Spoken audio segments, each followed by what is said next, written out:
Annual exam বা final exam দেওয়ার কিছুদিন আগে প্রিভিয়াস ইয়ারের প্রতিটি সাবজেক্টের কোয়েশন ভালো করে অ্যানালাইজ করা এবং সেই কোয়েশন পেপার থাকা কোয়েশনগুলো শিখে নেওয়া অনেক বেশি গুরুত্বপূর্ণ। কারণ প্রিভিয়াস ইয়ারের কোয়েশন পেপার থেকে কিছু কোয়েশন আপকামিং এক্সামগুলোতে অ্যাজ ইট ইজ রিপিট হয়।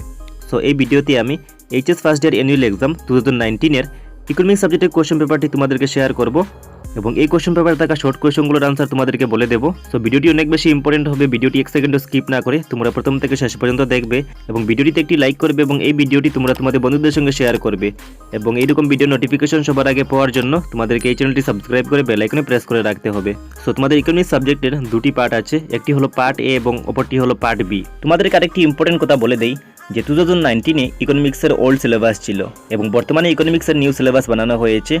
সো এই কোয়েশন পেপারের পার্ট এটি হবে তোমাদের সিলেবাস মতে পার্ট বি এবং তোমাদের নিউ সিলেবাসের পার্ট এতে অন্য ইউনিটগুলো ইনক্লুড করা হয়েছে। সো পার্টের প্রথম কোয়েশনে লিখে আছে answer the following as directed, মানে নিচের দেওয়াগুলোর নির্দেশ অনুযায়ী উত্তর দাও। এই কোয়েশন পেপারে যে কোয়েশনগুলো দেওয়া আছে এই কোয়েশনগুলো ইংলিশ মিডিয়াম এবং আসামিস মিডিয়ামে দেওয়া আছে, কারণ এই কোয়েশন পেপারটি আপার আসাম ডিস্ট্রিক্টগুলোর কোয়েশন পেপার এবং যারা বেঙ্গলি মিডিয়ামে আছো তাদের চিন্তার কোনো কারণ নেই, কারণ তোমাদের কোয়েশন পেপারের কোয়েশনগুলো ইংলিশ মিডিয়াম এবং বেঙ্গলি মিডিয়ামে দেওয়া থাকবে এবং এই আমি আসামিস মিডিয়ামের কোয়েশনগুলো তোমাদেরকে ট্রান্সলেট করে বেঙ্গলিতে বলে দেবো।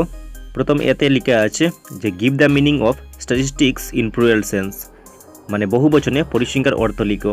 এই কোয়েশনটির আনসার হবে in the plural sense, statistics means numerical facts systematically collected relating to any field of inquiry.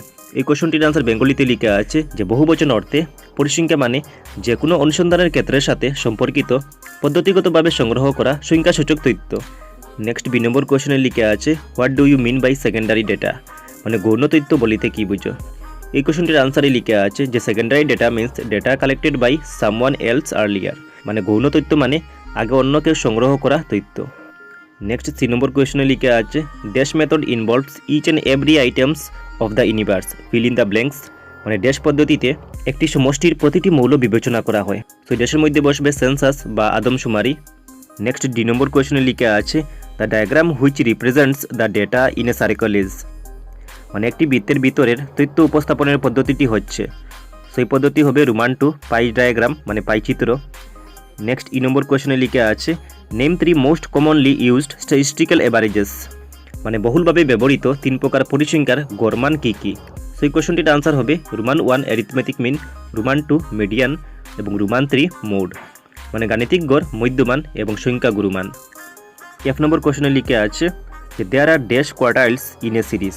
তো আমরা জানি যে একটি শ্রেণীতে 3টি চতুর্থক থাকে, প্রথমটি হলো ফার্স্ট কোয়ার্টাইল মানে প্রথম চতুর্থক, দ্বিতীয়টি হলো সেকেন্ড কোয়ার্টাইল মানে দ্বিতীয় চতুর্থক এবং তৃতীয়টি হলো থার্ড কোয়ার্টাইল মানে তৃতীয় চতুর্থক। নেক্সট হলো 2 মার্কসের, 3 মার্কসের, 4 মার্কসের এবং 6 মার্কসের কোয়েশন। সেই কোয়েশনগুলো আমি তোমাদেরকে বলে দিচ্ছি, তোমরা এই কোয়েশনগুলোর আনসার নিজে প্রিপেয়ার করবে। 2 নম্বর কোয়েশনে লেখা আছে মেনশন 4 লিমিটেশনস অফ স্ট্যাটিস্টিক্স, মানে পরিসংখ্যা বিজ্ঞানের যে কোনো 4টি সীমাবদ্ধতা উল্লেখ করো। কোয়েশন নাম্বার 3-তে লেখা আছে name any 4 methods of collecting primary data, মানে প্রাথমিক তথ্য সংগ্রহের যে কোনো 4টি পদ্ধতির নাম লেখো। কোয়েশন নাম্বার 4-এ লেখা আছে what is the difference between random sampling and non random sampling, মানে যাদৃচ্ছিক প্রতিচয়ন বা নমুনা এবং অযাদৃচ্ছিক প্রতিচয়ন বা নমুনার মধ্যে পার্থক্য বিচার করো। কোয়েশন নাম্বার 5-এ লেখা আছে what is the difference between frequency polygon and frequency curve, মানে বারংবারতা বহুভুজ এবং বারংবারতা লেখের মধ্যে পার্থক্য কী। কোয়েশন নাম্বার 6-এ লেখা আছে ডিফাইন ওয়েটেজ অ্যারিথমেটিক মিন, মানে বাড়তি বা বাড়ি সমান্তর মাইদের সংজ্ঞাটি লিখো। কোয়েশন নাম্বার 7-এ লিখে আছে name the 2 measures of dispersion, মানে বিচরণ গণনার 2টি পদ্ধতির নাম লেখো। কোয়েশন নাম্বার 8-এ লিখে আছে mention specific characteristics of arithmetic mean, মানে সমান্তর মধ্যের বিশেষ বৈশিষ্ট্যসমূহ উল্লেখ করো। কোয়েশন নাম্বার 9-এ লিখে আছে draw an ogive from the following table, মানে নিচের তালিকা থেকে একটি অগিভ অঙ্কন করো। এই কোয়েশনটির অথবা দেওয়া আছে যে represent the following information in pi diagram, মানে নিচের তথ্যগুলো পাই চিত্রের সাহায্যে প্রকাশ করো। 10 নম্বর কোয়েশনে লিখে আছে যে sampling is the best method of collecting primary data, justify this statement, মানে প্রতিচয়ন বা নমুনা হচ্ছে প্রাথমিক তথ্য সংগ্রহের উৎকৃষ্ট পদ্ধতি, উক্তিটি সত্যতা বিচার করো। কোয়েশন নাম্বার 11-এ লিখে আছে calculate arithmetic mean from the following data, মানে নিচের তথ্য থেকে সমান্তর মাধ্য নিরূপণ করো। কোয়েশন নাম্বার 12-এ লিখে আছে find out Karl Pearson's coefficient of correlation from the following data, মানে নিচের তথ্য থেকে কার্ল পিয়ারসনের সহসম্বন্ধ গুণাঙ্ক নির্ণয় করো। এই কোয়েশনটির অথবা লিখে আছে explain the significance of N index number, মানে সূচক সংখ্যার তাৎপর্য সমূহ ব্যাখ্যা করো। নেক্সট 13 নম্বর কোয়েশনে লিখে আছে define standard deviation, range, quartile deviation, Lorenz curve, mean deviation and interquartile range, মানে আদর্শ বা প্রমাণ বিচ্যুতি, প্রসার, চতুর্থক বিচলন, লরেঞ্জ রেখা, গড় বিচলন এবং আন্তঃচতুর্থক প্রসারণের সংজ্ঞা লিখো। এই কোয়েশনটির অথবা দেওয়া আছে যে calculate mean deviation and its coefficient using arithmetic mean, মানে নিচের তথ্য থেকে সমান্তর মাধ্যের সাহায্যে গড় বিচলন এবং গড় বিচলন গুণাঙ্ক নির্ণয় করো। নেক্সট কোয়েশনে লিখে আছে construct an index number for 1999 taking as the base using simple average of price relative method, মানে আপেক্ষিক সরল গড় প্রণালী ব্যবহার করে নিচের তথ্যগুলো থেকে 1999 বর্ষের ভিত্তি হিসাব করে সূচক সংখ্যা নির্ণয় করো।